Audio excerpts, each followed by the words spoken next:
Shalom, peuple de Dieu. Nous sommes dans la présence de notre Seigneur. La Bible déclare dans l'évangile de Matthieu, chapitre 18, 18e jusqu'au 20e verset, par là, il est écrit ceci. Là où 2, 3 personnes sont réunies au nom de Jésus-Christ, le Seigneur est parmi eux. Et si 2 d'entre eux vous s'accordent pour demander quelque chose à Dieu, celle-ci leur sera accordée. Et nous sommes dans la joie parce que nous ne sommes pas seuls. Même dans ces moments où tout bascule de mal en pis, et tout ce qui se font aujourd'hui dans ce monde et que nous constatons, nous pouvons encore avoir de l'espérance. Parce que notre Dieu nous a dit que c'est lui qui est l'espérance et qui ne trompe jamais. Et parce qu'il est cette espérance qui ne trompe jamais, nous pouvons que nous rassurer à travers sa parole. Parce que la parole de Dieu est esprit et vie. La parole de Dieu transcende le temps. Alléluia. Elle est là pour nous libérer. Elle est là pour nous délivrer. Et nous savons que lorsque les enfants de Dieu se réunissent, notre Dieu, dans la louange et dans l'adoration, il siège au milieu de cette louange. Parce qu'il siège au milieu de cette louange, et lorsque nous continuons à le louer, à l'adorer, la Bible déclare que le Dieu que nous servons fait descendre sa gloire sur nous. Lorsque celle-ci est descendue sur nous, alléluia, cette gloire va nous façonner, va nous délivrer, va nous guérir, va nous protéger, la gloire de Dieu. Et nous croyons qu'en ces moments de partage de la parole, cette gloire est là au milieu de nous. Voilà pourquoi nous voulons partager cette parole qui va encore nous donner de l'espérance pendant ces temps compliqués et difficiles.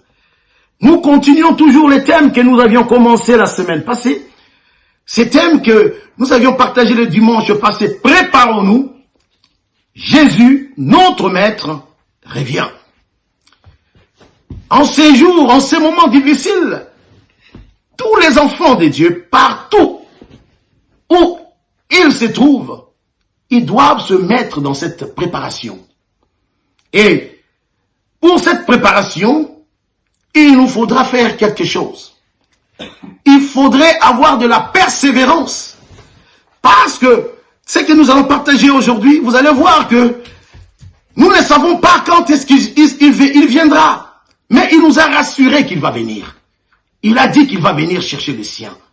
Et nous sommes parmi ceux que le Seigneur viendra chercher.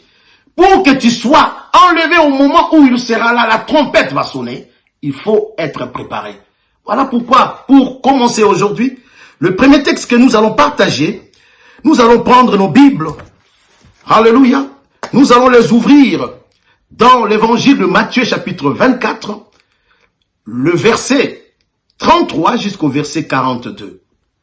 Nous sommes dans Matthieu chapitre 24, le verset 33 jusqu'au verset 42. Je vais lire au nom de Jésus-Christ.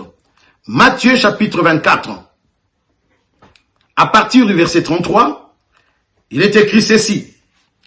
De même, quand vous verrez toutes ces choses, sachez que le Fils de l'homme est proche à la porte. Je vous l'ai dit en vérité, cette génération ne passera point que tout cela n'arrive. Les ciels et la terre passeront, mais mes paroles ne passeront point. Pour ce qui est du jour et de l'heure, personne ne le sait. Ni les anges des cieux, ni les fils, mais le Père seul. Ce qui arriva du temps de Noé arrivera de même à l'avènement du Fils de l'homme. Car dans le jour qui précédèrent le déluge, les hommes mangeaient et buvaient, se mariaient et mariaient leurs enfants, jusqu'au jour où Noé entra dans l'arche. Et ils ne se doutèrent de rien, jusqu'à ce que le déluge vint et les emporta tous. Il en sera de même à l'avènement du Fils de l'homme. Alors, des deux, hommes qui seront dans un champ, l'un sera pris et l'autre laissé. De deux femmes qui moudront à la meule, l'une sera prise et l'autre laissée. Veillez donc, puisque vous ne le savez pas quel jour votre Seigneur viendra. Sachez-le bien, si le maître de la maison savait à quelle veille de la nuit le voleur doit venir, il veillerait et ne laisserait pas percer sa maison. C'est pourquoi vous aussi, tenez-vous prêts, car le Fils de l'homme viendra à l'heure où vous n'y pensez